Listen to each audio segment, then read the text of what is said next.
Welcome to the Design Mind Frogcast. Each episode, we go behind the scenes to meet the people designing what's next in the world of products, services, and experiences, both here at Frog and far, far outside the pond. I'm Elizabeth Wood. Today on our show, we're once again visiting a place that we at Frog like to call the Futurescape. The Futurescape is a place where reality is challenged every day by the evolution of AI-powered creations, making it harder and harder to believe what we're seeing. It's a place where the devices we use to track our health and measure our sense of wellness are the very same devices we need to turn off every once in a while for our own good. It's a place where our relationship with change is constantly shifting on cultural, business, and environmental levels. Of course, it's also the subject of Frog's latest report, Futurescape, Trajectories for Tomorrow. You can find a link in today's show notes to read the report in full, and we encourage you to do so. But first, to give you a sense of what's in store, we're joined by none other than Frog Managing Director, Gagandeep Gadri. Recording from Frog's London studio, we asked him to provide an overview of the 5 key shifts we explore in the report and share his insights on why the future is so important to keep in view, a bit of background into his relationship with assessing what's next, and his own unlikely inspiration for navigating change. Here's Gagandeep now. So look, we're at a big tipping point where the work we do and how we do it is going to change because of technology, AI, but also shifting to be a more inclusive and planet-positive society. So I'd love to play a big role in shaping this new future. I'm super excited about it. I'm intrigued. I'm also open and hopeful about it. And I think you have to be. The reason is that the one constant in our life in this world is change. There always has been and always will be change. And so we have to embrace it. Hi, my name's Gagandeep. I'm the Managing Director of Frog. So Frog's part of the Capgemini group, and I call myself a Capgemini pureblood because I finished my degree on the Thursday, I started to work at Capgemini on the Monday, and I've been here 27 years. One of the other milestones is all the great people at Frog, at Capgemini, and the clients like IKEA and L'Oreal I've worked with. You know, one of the other obviously biggest milestones is my family, my wonderful wife and 3 kids. During our conversation, Gagandeep shared more background about Frog's role within Capgemini Invent and what explorations into the future involve now that we're at a critical crossroads in what Capgemini calls the eco-digital era. So Frog is part of Capgemini Invent. It's the reinvention and experience partner driving impact in the eco-digital era. What do I mean by that?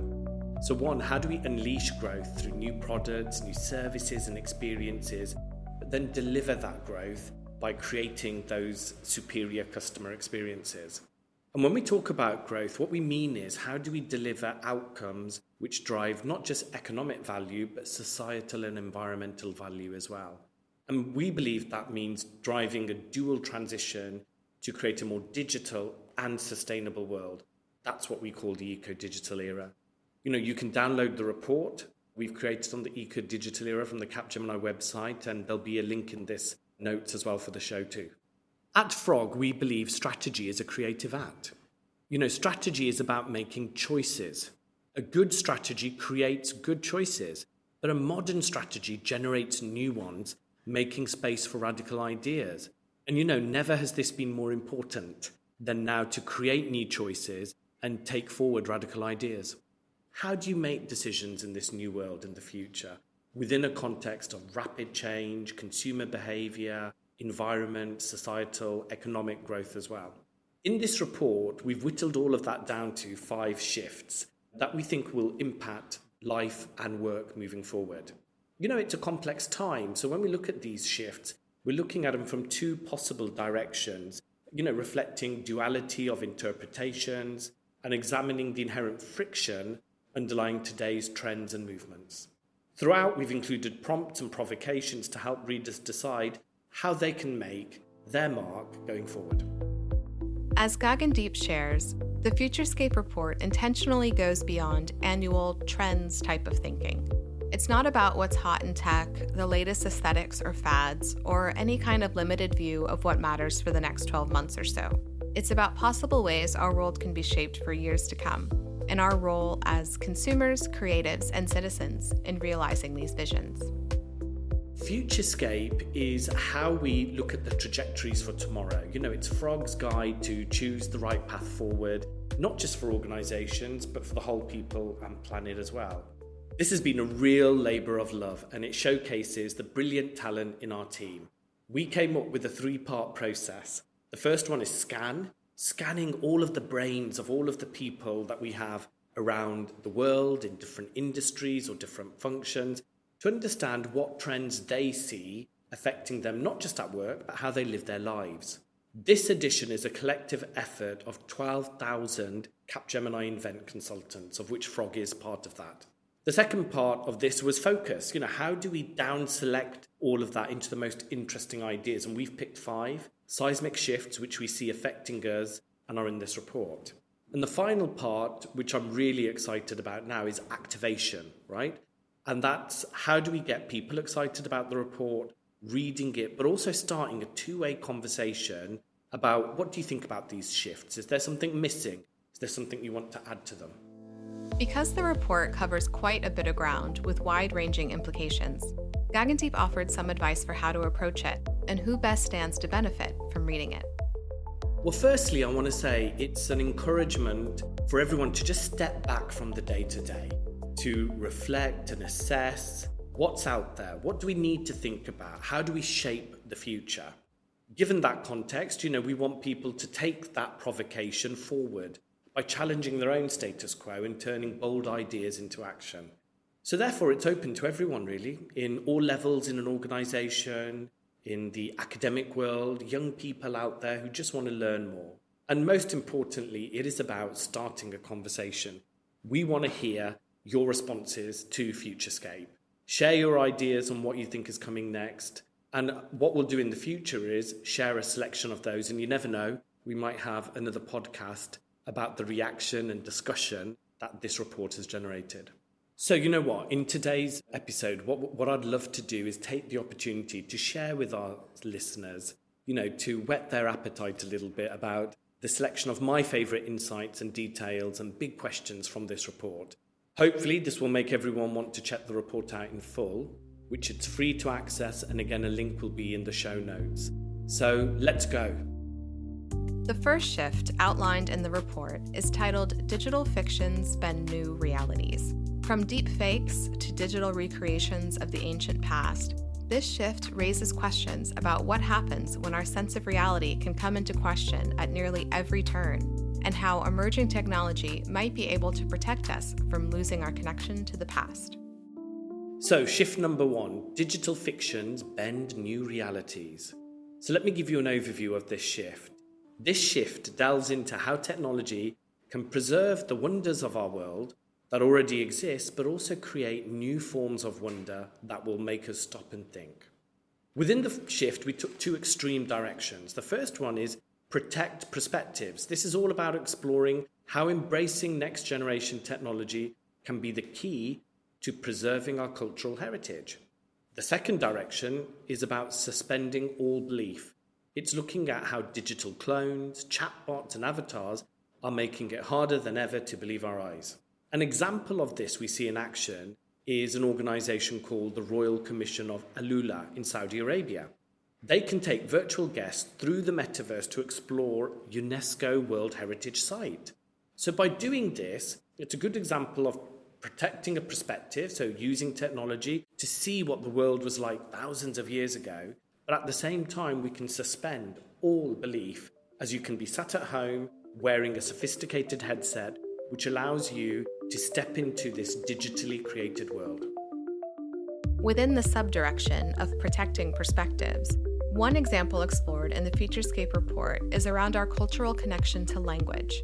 Already, anthropologists and linguists are finding use in exploring technology to preserve records of languages that are at risk of being lost over time. This reflects the juxtaposition of needing to quickly engage with new, future-forward tech while also keeping one foot in the past that brought us to this point. A good way to think about this is, by 2100, the United Nations estimates that between 50 to 95% of the world's approximate 7,000 languages that currently exist will be extinct or seriously endangered. So what's the answer? How can we embrace next generation technology to preserve some of our cultural heritage? Currently, we're using a lot of the primarily English or European languages to train the natural language processing systems. So we need to expand that data set and include more diversity. I think that's a key thing we need to watch out for. And, we're already seeing some of that in practice, like in Brazil, where the Linguistic Assistant app is helping the Guarani indigenous people write in their spoken language of Guarani Mambaya, as opposed to defaulting or writing in Portuguese. And I think this is really key when I go back to, we don't want to just deliver economic value, but also environmental and societal value. Collectively, I think we need to ask ourselves, with novelty abounding, how can technology be used for purpose, protection, and fun? Looking forward, delivering superior customer experiences are going to require a two-pronged approach. We need to revisit established practices and processes while ensuring new customer touchpoints feel established and, really importantly, trustworthy. It's going to be a journey where I think we all need to learn, evolve, and that way we'll succeed together. The second shift in the report explores the rapid state of innovation in the health sector thanks to new technology.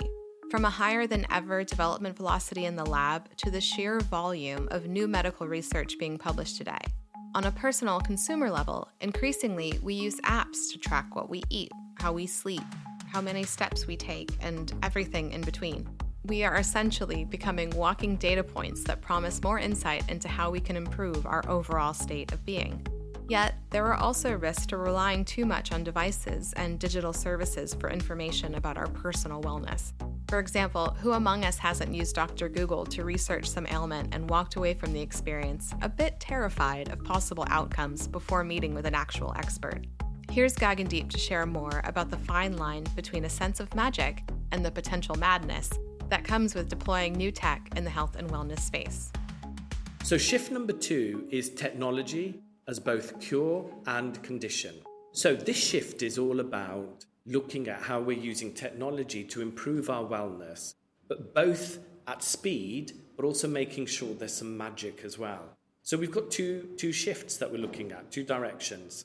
The first one is return to magic mode, which actually is saying, how can we have some time away from devices and how that can allow our wellness to be better. The second aspect is the miracle speed at which we can use technology and wellness innovations such as biohacking or synthetic biology to help empower us all. We see a massive rise of AR headsets and holographic screens and increased expectation that technology can perform the trick of becoming invisible. The wellness app sector is forecast to reach an annual revenue of 10 billion by 2030, but also there's a rapid development and speed in biohacking or synthetic biology to look at how we empower wellness in innovations as well. But notwithstanding all of this, there's increased discussion that having time away from your device is good for your well-being and mental health. We're also hearing a lot about, not giving young children devices at an early stage of their life. So it's how do we marry all of these things together? Finding the right balance goes back to focusing on what people really need from their technology, which in some cases, as in that of pain management or insights gathering, might require total immersion. But in other cases, it'll mean being able to use next-level devices to keep us in the moment, and of course, free us to unplug completely when it matters most. For Gagandeep, leaders of organizations have a key role to play in navigating this balance responsibly. So one of the things we look at are the new generation of devices that can also pull a strong emotional impact. These have been long overdue. Devices such as Apple Vision Pro and wearable AI-powered assistants such as Humane or Ray-Ban Meta are identified at unlocking tech, but also having the ability to enhance reality and making that stronger human connection. It's good for us all to be thinking, how can we balance wellness innovation and the need to unplug from all of this technology at the same time? So I think there are different ways organizations are going to need to approach and play with health and wellness. Organizations will need to explore new approaches to using data and devices and breakthrough medicine, which help us keep well and accelerate recovery, but are also allowing us space and time away from some of this technology too. Leaders are going to need to think about what's really true innovation, or where do we need to strip back to something basic as well. And I think this all goes back to a way in which we need to continuously reinvent experiences and products in an open, transparent way to evolve and build trust with consumers. The third shift outlined in Frog's Futurescape report again focuses on the role of AI in our personal and professional lives. It asks, in what ways do human creativity and machine intelligence go hand in digital hand? So we're now at shift 3, and this is all about humanizing AI and mechanizing humanity. So what do we mean by this? This shift questions how AI developments are intrinsically linked with our own human evolution, and I think that's a great connection to make. So we looked at 2 directions here. The first one is expand human touch. Asks if AI can augment everything, then will human-to-human interactions become the ultimate luxury? And the second part is embrace the glitch. So this is exploring if computers make mistakes, could that be a new route for humans to discover new and unconventional solutions?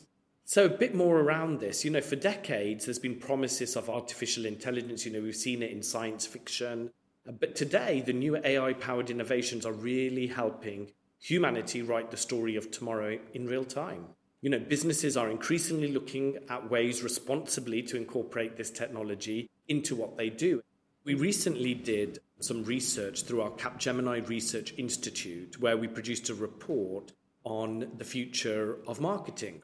We spoke to 1,400 executives from around the world, marketing executives, and 76% of them said their organizations are planning to allocate budget towards Gen AI-based marketing initiatives.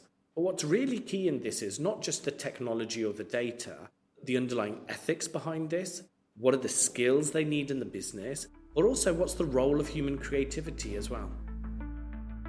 So, AI-created hallucinations might provide unconventional directions for exploring new ideas, and the democratization of AI capabilities might accelerate the creative process. Yet, Gagandeep shares some of the risks that come from an over-reliance on AI on an ethical and intellectual property level, but also when it comes to engaging your audience in a meaningful, lasting way.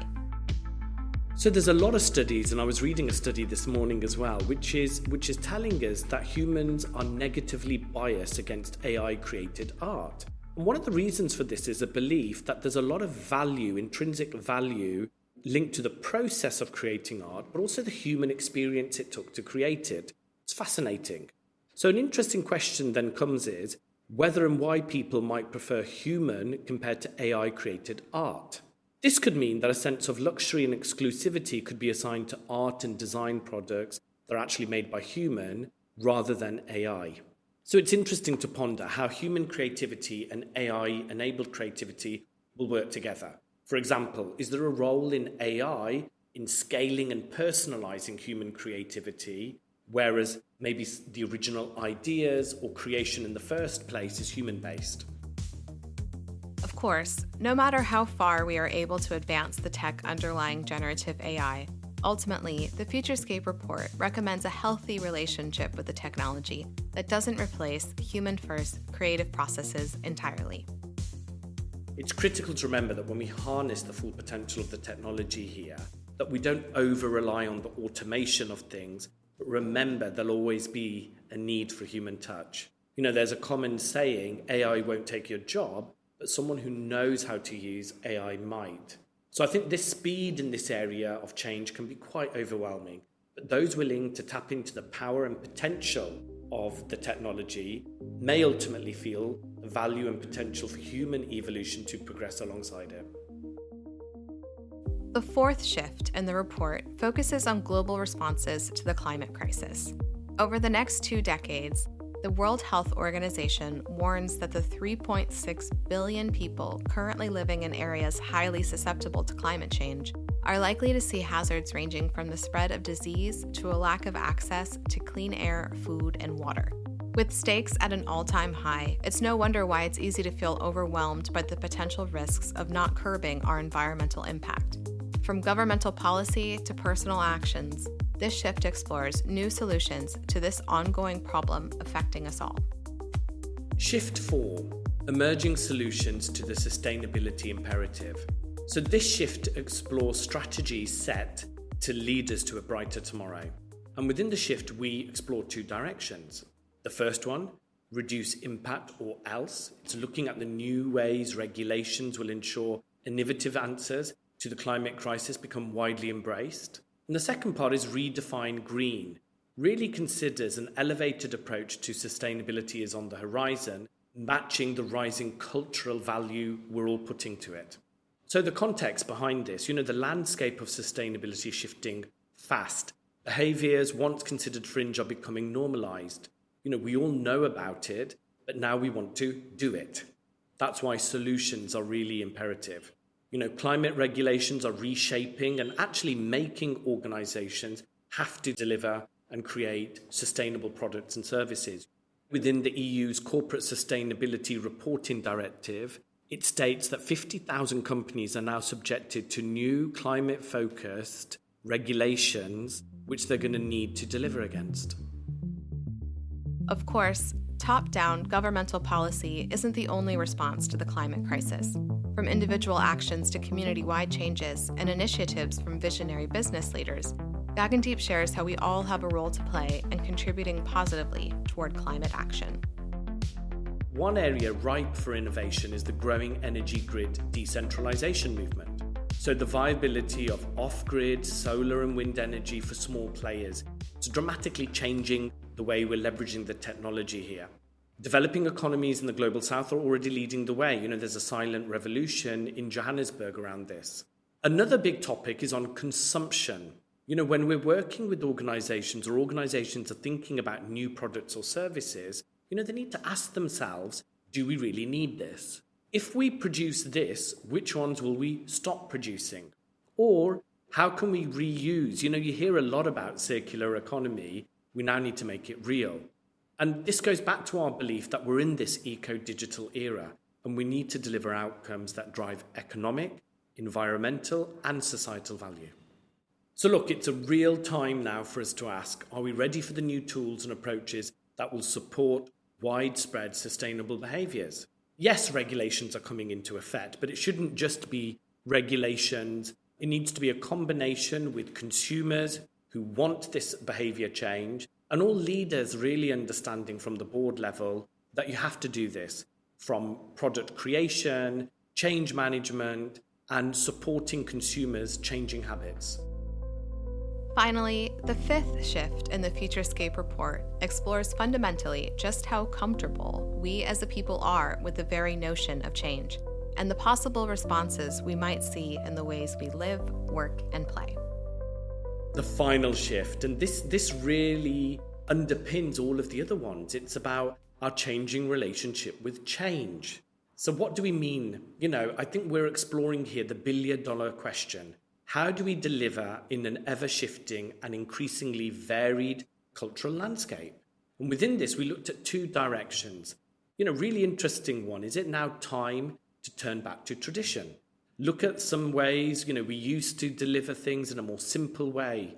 Is that the way for us to move forward? The second part is welcome to the vibe shift. How do we explore our desire, but also resistance to move forward at speed? Look, we're all reeling from COVID-19 disruption, right? Technology is continuing to change the way we think, and the climate, macroeconomic, other kind of societal shifts as well. Against all of this backdrop, can there really be a lasting new normal? Is that possible? Or are we forever going to live in a flux? And if that's the case, how do we deliver all of this change? With all of this tech at our fingertips as well and convenience, people around the world are looking for a reconnection to more of the natural and spiritual, sensory type of living we used to have before. So how do we deliver against that? Wrestling with the pull of personal convenience and the satisfaction that comes from communal practices is nothing new.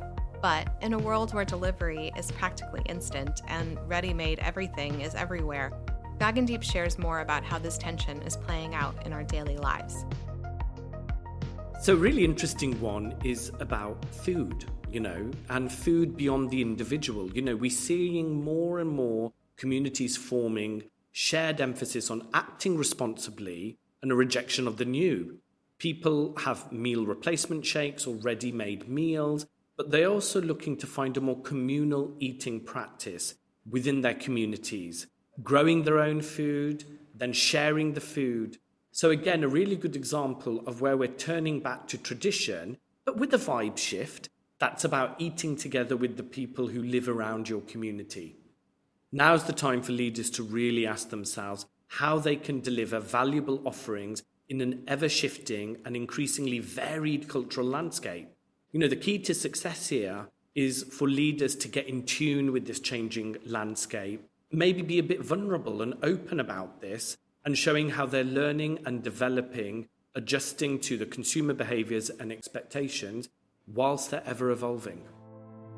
Speaking of evolution, Gagandeep shares one icon of change that inspires the way he navigates a world that is in a constant state of flux.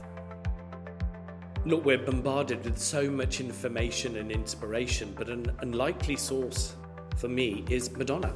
She's been a huge influence in all my life, and what I really respect about her is the creativity, the way she's been relevant, but she's also adapted to society and how we're changing, but stayed true to her values.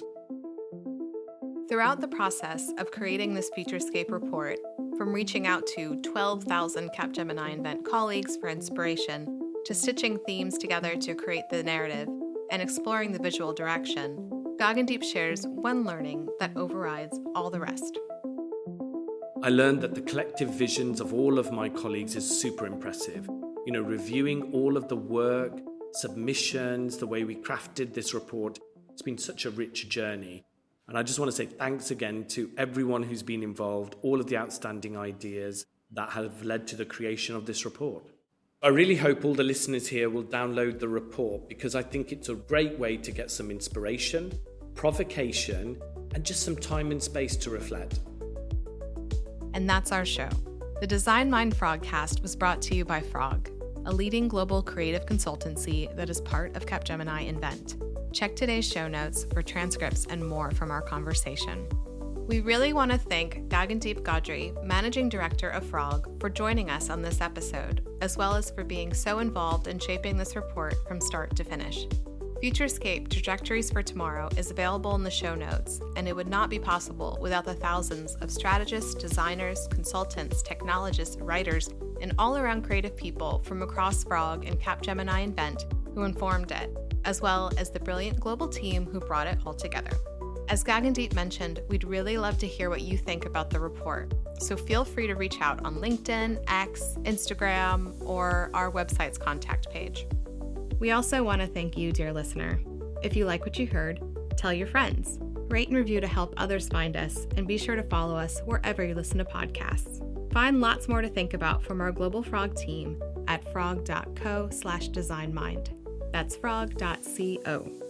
Follow Frog on X at @frogdesign and @frog_design on Instagram. And if you have any thoughts about the show, we'd love to hear from you. Reach out at frog.co/contact. Thanks for listening. Now go make your mark.